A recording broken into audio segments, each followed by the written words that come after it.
आऊज़ु बिल्लाहि मिनश शैतानिर रजीम बिस्मिल्लाहिर रहमानिर रहीम रब्बि इश्रह ली सदरी व यस्सिर ली अमरी वहलुल उक़दतम मिन लिसानी यफ़क़हू क़ौली रब्बि ज़िदनी इल्मा रब्बि यस्सिर वला तुअस्सिर व तम्मिम बिल खैर। पिछले पार्ट में पिछले लेसन में हमने पढ़ा था मफ़अल या मफ़इल, यानी कि वो जगह या वो समय जहाँ पे कोई काम होता है, वो जगह या वो वक्त जहाँ पे कोई काम किया गया हो, है ना।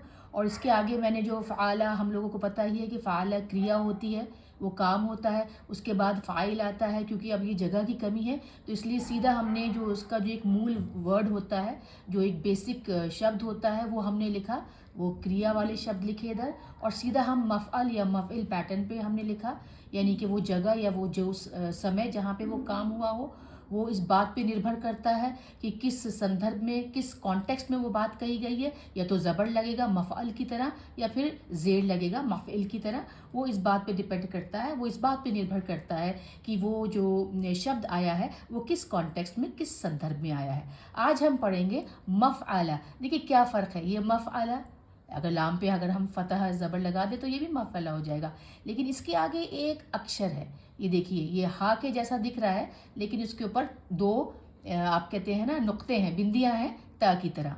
तो ये हम मफ़अलता भी पढ़ दें, कोई मसला नहीं है, कोई तकलीफ़ नहीं है, कोई गलत बात नहीं है।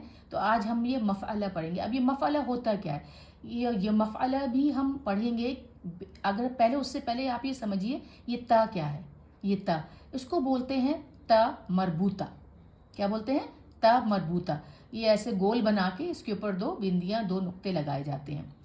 तो ये ता मरबूता जो है, इसे हम बंधा हुआ ता भी कहते हैं। और आप सब जानती हैं ता क्या होता है। देखिए ता ऐसे होता है जहाँ पे, जिसके ऊपर ऐसे हंसता हुआ चेहरा, जैसे कहते हैं ना स्माइली फेस, था इसके ऊपर दो नुक्ते होते हैं।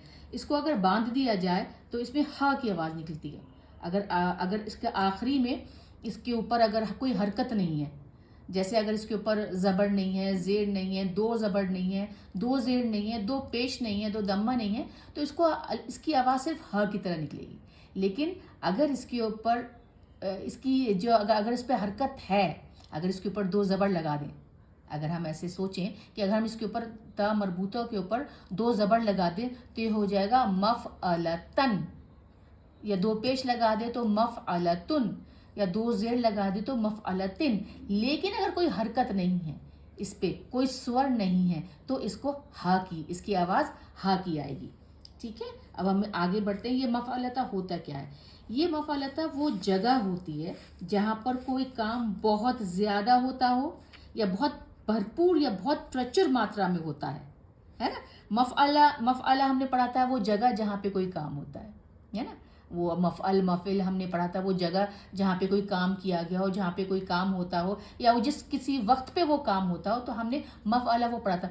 मफ़अला वो जगह होती है जहाँ पे वो काम बहुत ज़्यादा होता हो, है ना। चलिए पढ़ते हैं। कतबा, उसने लिखा। मकतब, वो जगह जहाँ पे पढ़ना लिखने का काम होता है, हमने बताया था, या वो डेस्क हो सकता है, ऑफिस हो सकता है, कोई स्कूल भी हो सकता है। अब आप मकतबा, मकतबा क्या हो सकता है, सोचिए। मकतबा ऐसी कौन सी जगह है जहाँ पे ये लिखने पढ़ने का काम बहुत अधिक मात्रा में, बहुत ज़्यादा, और सिर्फ वही काम होता है। वो हो सकता है पुस्तकालय या कोई लाइब्रेरी, है ना, जहाँ पे लिखने पढ़ने का कार्य, जहाँ पे ये कार्य सबसे ज़्यादा होता है। तो देखा ना आपने कि ज़रा से देखिए, ता मरबूता से एक अक्षर लगा मफ़अला पैटर्न पर, ता मरबूता, और देखिए मायने में एक तेज़ी आई, एक और ज़्यादती आई, उसके अर्थ में ज़्यादती आई। यही अरबी भाषा की सुंदरता है कि ज़रा सा एक अक्षर, और उसमें या तो शब्द के मायने में थोड़ा कमी आ जाती है, या शब्द के मायना थोड़ा बढ़ जाते हैं, ज़्यादा तेज़ हो जाते हैं, ज़्यादा इंटेंस हो जाते हैं, तीव्र हो जाते हैं। रकीबा, रकीबा हमने पढ़ा था कि वो चढ़ने वाला, या किसी सवारी पे चढ़ा, उसने चढ़ा, है ना, माउंट किया। और मरकब, मरकब वो जगह होती है जहाँ पे चढ़ने का काम होता है। ठीक है, हमने बोला था कि मरकब कौन सी जगह होती है जहाँ पे बहुत ज़्यादा काम होता है, जैसे कि हो सकता है वो गाड़ी हो, सवारी हो। अब आते हैं मरकबा। मरकबा क्या होता है? मरकबा सोचिए, मरकबा वो जगह होती है जहाँ पे चढ़ने का, किसी चीज़ पर, किसी सवारी पर, किसी चीज़ पर चढ़ने का कार्य या काम बहुत ज़्यादा होता है। क्या हो सकता है वो? स्पेसक्राफ्ट, हवाई जहाज़, रेलगाड़ी। यहाँ पे जब मतलब हमेशा चढ़ना उतरने का काम बहुत ज़्यादा से, बहुत तेज़ी से, भरपूर मात्रा में, अत्यधिक तरीके से हो रहा हो, उसे कहते हैं मरकबा। ये मरकब, मरकबा। कबरा, कबरा आपको पता है कबरा क्या होता है? कब्र होती है ना जिसमें कि जहाँ जो दफनाया गया हो, वो कबरा होती है। मकबरा क्या होता है? मकबरा वो जगह होती है जहाँ पे कोई दफन हो, वो जगह जहाँ पे कोई दफन हो, जिसको दफनाया गया हो, जो कब्र में जिसके अंदर वो कोई मुर्दे को दफनाया गया हो। अब देखिए मकबरा, मकबरा होता है जहाँ पे दफनाने का काम बहुत ज़्यादा हुआ हो, जहाँ पे बहुत सारी कब्रें हों। हम कब्रिस्तान भी कह सकते हैं, सेमेट्री कब्रिस्तान, ये वो जगह होती है। तो मकबरा, मकबरा पता भी है जहाँ पे बहुत सारे मकबरे हैं हमारे हिंदुस्तान में, ठीक है ना। तो ये मकबरा। अब आपको समझ में आया ये मफ़अला और मफ़अला का फ़र्क? मफ़अला वो जगह जहाँ पे कोई काम होता हो, और मफ़अला ये गोलता ता मरबूता लगने से वो हो गया जहाँ पे वो काम बहुत ज़्यादा होता हो, ठीक है ना। अब आइए दरसा। दरसा मतलब बताइए? जहाँ पढ़ाया, उसने पढ़ाया, उसने सिखाया, उसने पढ़ाया सिखाया। अब देखिए इसमें मफल का पैटर्न पे कोई शब्द नहीं आता। ये भी अरबी भाषा की अभ्यास करते करते, सीखते सीखते, पढ़ते पढ़ते पता चल जाएगा कि कोई भी ऐसा शब्द, कोई भी ऐसा वर्ड नहीं होता जो हो दरसा। ठीक है। लेकिन मदरसा, मदरसा ज़रूर होता है ना। मदरसा क्या होता है? जहाँ पे पढ़ने का, पढ़ाने का, दरस देने का, है ना, सीखने का, दीन की दीनियात की तालीम देने का काम बहुत ज़्यादा मात्रा में, बहुत अधिक मात्रा में होता हो, ठीक है। सजदा हम सब जानते हैं, उसने सजदा किया, वो झुका। मस्जिद वो जगह जहाँ पे सजदा हो। अब देखिए मस्जिद का मफ़अला पैटर्न नहीं है, बिल्कुल सोचने वाली बहुत ही प्रैक्टिकल बात लगती है कि मफ़अला पैटर्न क्यों नहीं। मस्जिद ही वो जगह है जहाँ पे सबसे ज़्यादा ये सब काम होता हो। तो इसकी ज़रूरत नहीं पड़ी पुराने अरबी शास्त्रियों को, पुराने अरबी विद्वानों को, आलिमों को कि उसका मदरसा भी कोई ता मरबूता के साथ कोई लफ्ज़ लाया जाए। तो आपने देखा कि वो जगह जहाँ पे कोई भी काम बहुत ज़्यादा होता हो वो मफ़अला पैटर्न पे आता है, ये ता मरबूता होता है ना। इसको बंद ता भी बोलते हैं। ये ता खुला होता है, ये बंद ता होता है। इसकी आवाज़ हा की निकलती है अगर इसके ऊपर कोई हरकत, स्वर या हरकत या स्वर ना हो, या ज़बर या ज़ेर या पेश ना हो, तो इसकी आवाज़ जो है हा की जैसी निकलती है। अब ये तो थे हमारे क्रिया शब्द, यानी कि वो जो काम करना कोई दिखाते हैं, जो कोई कार्य दर्शाते हैं ना।